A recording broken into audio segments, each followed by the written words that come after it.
Oh, yeah, baby. Mitch. Big 12 open for business. Thanks, Kalani. We love your Cougars. Welcome on in. Cougar Tracks podcast powered by KSLSports.com. I'm your BYU insider, Mitch Harper. Happy to have you on board to the podcast once again. Going to be talking some BYU football today as the Cougars pick up a noteworthy commitment out of the transfer portal. McCae Hillstead from Utah State, breaking down that commitment here on this edition of the podcast and what it means for BYU's quarterback unit in 2024. You can follow me on X, Instagram, at Mitch_Harper. Check out my bylines on KSLSports.com and download the KSL Sports app today. So on Thursday, NFL Draft Day, BYU got a noteworthy commitment from a prospect that was garnering some interest in the post-spring transfer portal window, reportedly, from Big 12, SEC, Big 10 programs, and one of those Big 12 teams that got interest was BYU for McCae Hillstead. McCae Hillstead announced on X that he is committed to BYU, and he joins a busy quarterback unit, but one that lacks any clear starter heading into the 2024 season.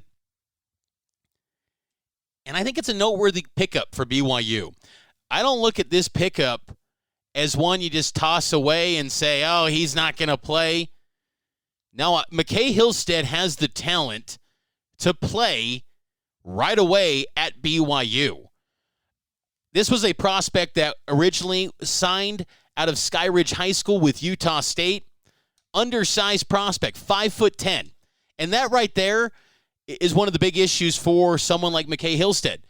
Think back in BYU football history. How many guys that were full-time starters at BYU were under 6 feet tall? Maybe the most noteworthy one is Ty Detmer, who was around 5'11", 6 feet. But outside of that, there's just not many guys that have been starters, and that's just football in general. Not many guys over 6 feet operate at a high level or get the chance to operate at a high level from the quarterback position. Hillstead signed with Utah State out of high school, and last season he started in a handful of games for the Aggies. He started 4 games: James Madison, UConn, San Jose State, and San Diego State. The James Madison one was his first career start, and that one was noteworthy because James Madison, very good football team last year. Aggies got down big early, 24-zip, I believe it was, and then he helped generate a comeback and put together almost a 400-yard passing performance for Utah State. Hillstead has an arm, a pretty good arm. I don't think it's elite, but he's got an arm. And when you talk about BYU's offense when it's at its best under Aaron Roderick, ask yourself, when has BYU's offense been at its best under A-Rod? Violent ground attack. 2, a quarterback that can stretch the field and get big plays, chunk plays through the air. BYU adds a quarterback who can give you that possibility of getting chunk plays through the air. Hillstead, that's one of his strengths, is throwing the deep ball downfield. And I think that gives him a chance. And he's a pretty good runner, too. Not elite by any stretch, but he's got that ability. At Skyridge, he could run the football. At Skyridge, he ran for over 1,791 yards. Through the air, he passed for 6,900 yards at Skyridge. Now, his senior year was bothered by an ankle injury. And that kind of hampered a little bit of his recruitment, too, and his ability in college is 1 season. He comes to BYU with 3 years of eligibility remaining. He's going to be a true sophomore. He entered the transfer portal after Utah State named Iowa transfer Spencer Petras the starting quarterback coming out of spring, and Blake Anderson, head coach of the Aggies, did a post-spring recap with Scott Gerard and Hans Olsen. Scott Gerard, of course, on the KSL Sports Zone. Hans Olsen there, too. Scotty G is the voice of the Utah State Aggies, and he's seen every snap of McCae Hillstead up in his time in Logan. And back on April 21st, Scott Gerard tweeted on X, Blake Anderson said in their interview there were 3 players that did not expect nor wanted to go into the portal: Devon Booth, McCae Hillstead, and Paul Fitzgerald. So this was a loss, losing Hillstead, that Utah State did not want to happen. Petrus was named the starter, but Hillstead, being the young guy, they wanted to probably develop and have him eventually become the full-time dude. Petrus, of course, a lot of snaps. I mean, Petrus is someone that he was recruited in the same cycle as Zach Wilson. Remember, Zach Wilson was going to go to Iowa potentially. Spencer Petrus then zoomed in, committed to Iowa, and then Zach Wilson ended up at BYU. Maybe Spencer Petrus once again helps BYU get another good quarterback. Maybe. We'll see. But McCae Hillstead's interesting. And I think at a minimum, the addition of Hillstead gives a little bit of a jolt of life to a BYU quarterback unit that just didn't have much to get inspired by coming out of spring. Look, Jake Retzlaff, I think, could be a quarterback that starts and plays well for BYU. I think he could. But that's a big ask. And what you saw in those 4 games last November, it wasn't pretty. Now, there were moments against Oklahoma State. There were moments against Oklahoma. There were moments against West Virginia, even, where you liked what you saw from Jake Retzlaff. The Iowa State game was a complete, just throw that out.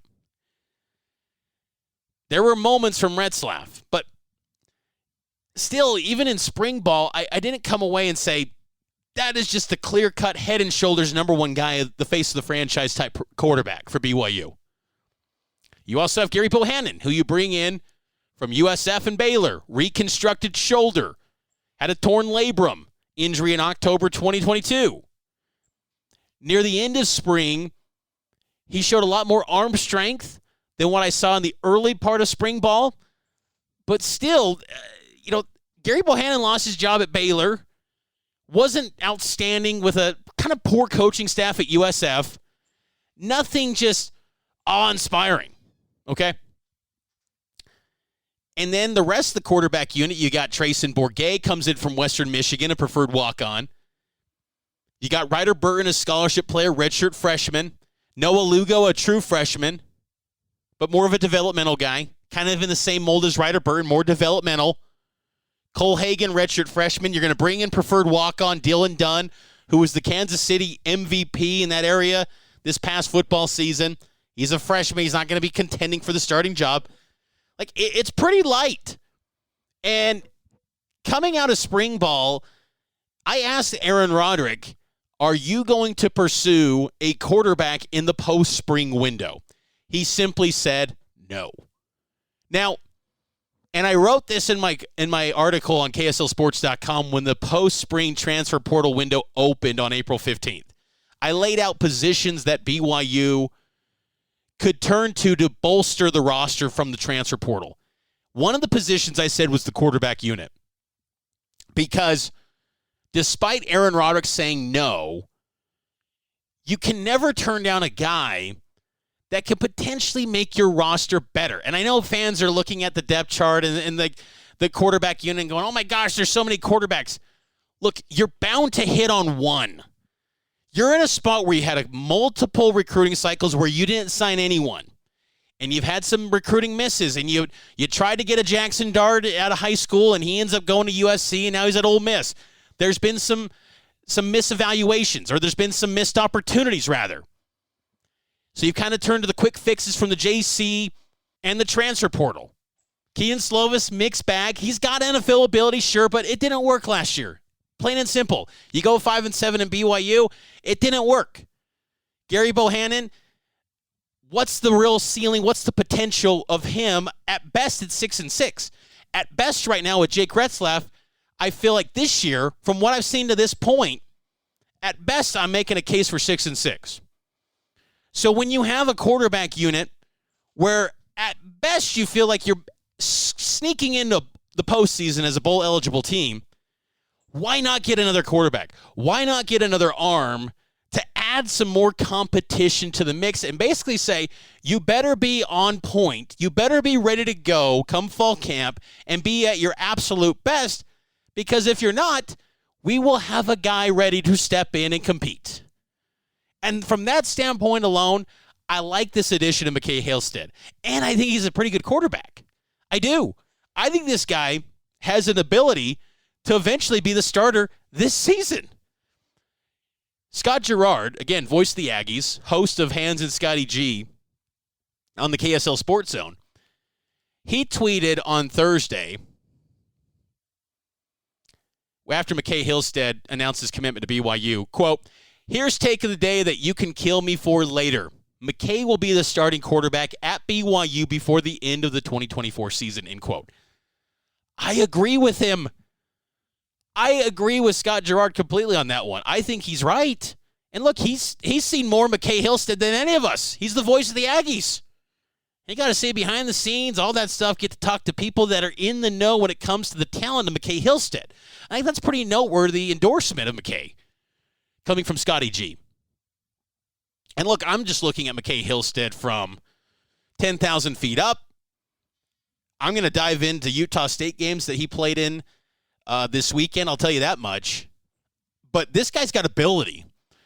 And I think that he's got a potential to be a starting quarterback for BYU. And one thing you got to give Kalani Sitake and Aaron Roderick credit for, when it comes to constructing a roster every single year, they have stayed true to it, and they've always delivered on that premise. If they can get a guy that makes them better, they will pursue that opportunity. And I think it also helps the cause, too, when you're talking about someone like Hillstead. He comes closer to home. He's a Lehi, Utah native. He goes to Utah County. He's got a chance to maybe be near home. And sometimes for guys like that, NIL isn't always the biggest priority. And then you pair up with the case of you have a chance to come in and compete. I think that's noteworthy. And we'll see how it all shakes out. It was noteworthy going into spring how Roderick just said, Bohannon, Retzlaff, they are the two quarterbacks vying for the number one job. No one else is even in contention.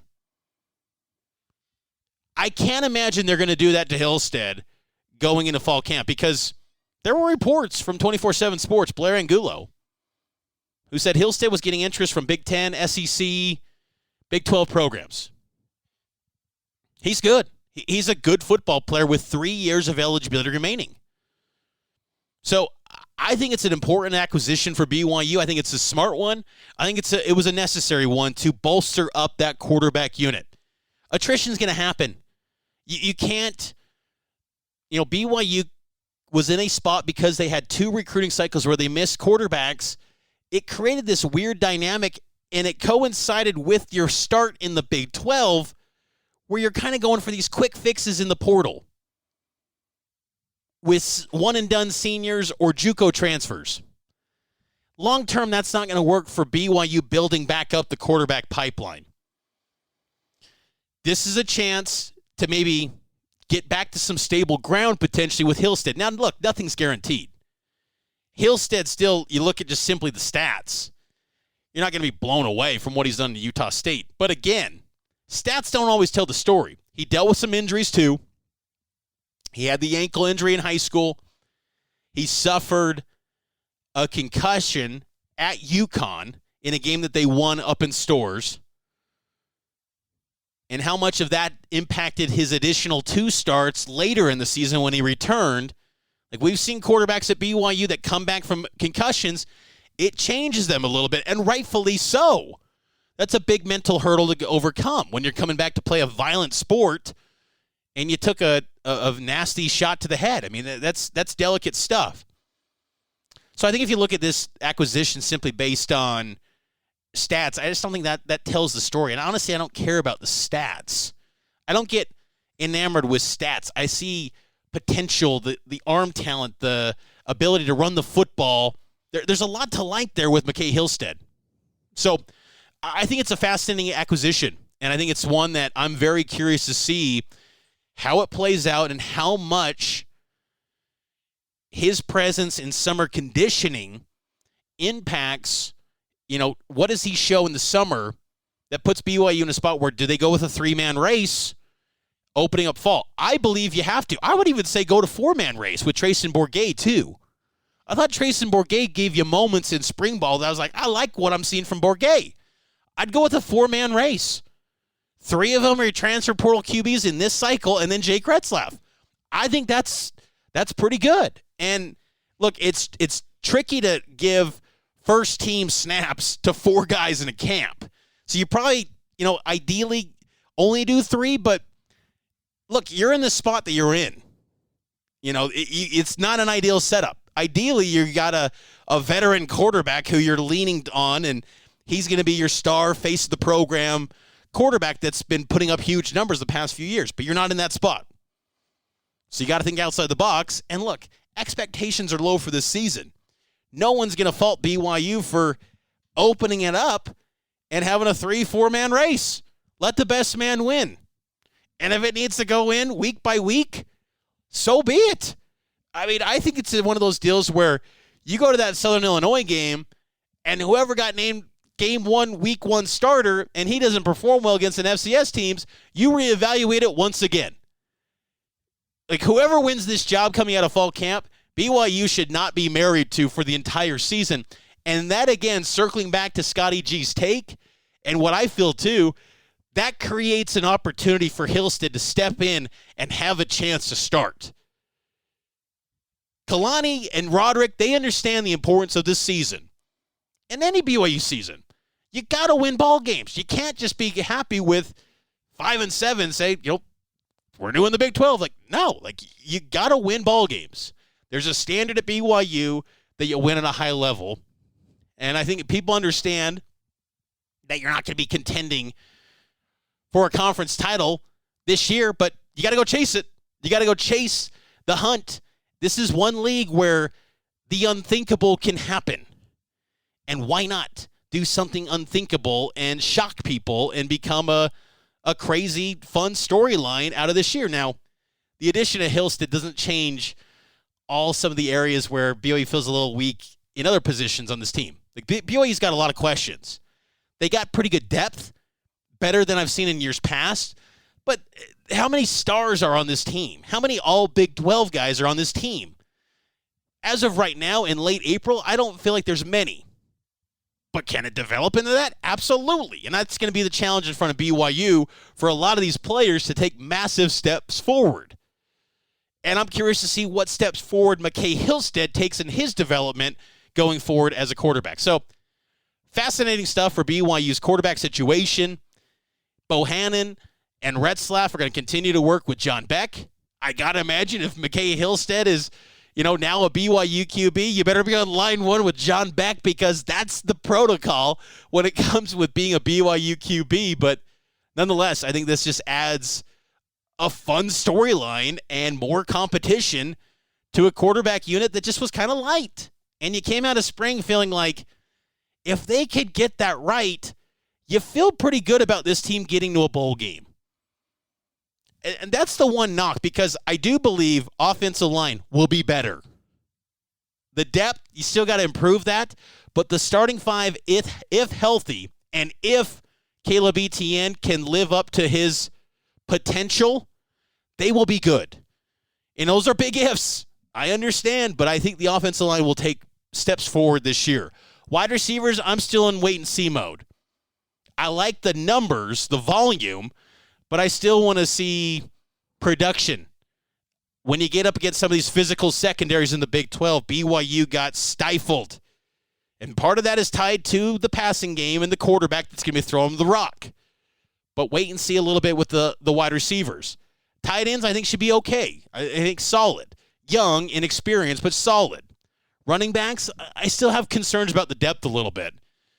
But I love the starter in L.J. Martin, the assumed starter. So there's potential there with this BYU team. But if you get it right at QB, that could be good enough for 1 or 2 more wins, and that might be enough to get you to the postseason and maybe even 7 wins.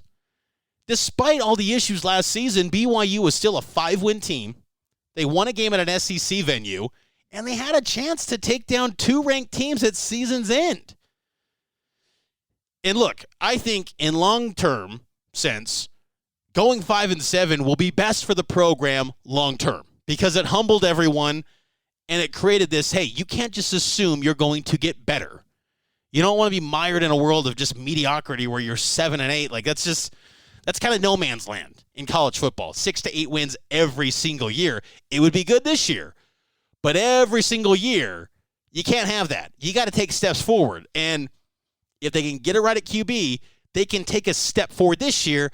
And then maybe, whether it's Hillstead, whether it's Retzlaff, if there's continuity there and someone establishes themselves as the guy, and ideally one of those two because they're underclassmen, you can get some momentum and some excitement and build your identity of what you're going to be in the Big 12 Conference. Exciting times. BYU football just around the corner. Next week, Big 12 coaches meetings taking place down in Scottsdale, Arizona. And a whole lot more coming up in the offseason. We'll have in a few weeks. College football 25 video game look. And then in July, Big 12 media days. Look, football's around the corner, man. It's almost here. Got a little bit of a jolt of energy from football with the addition of McCae Hillstead on Thursday.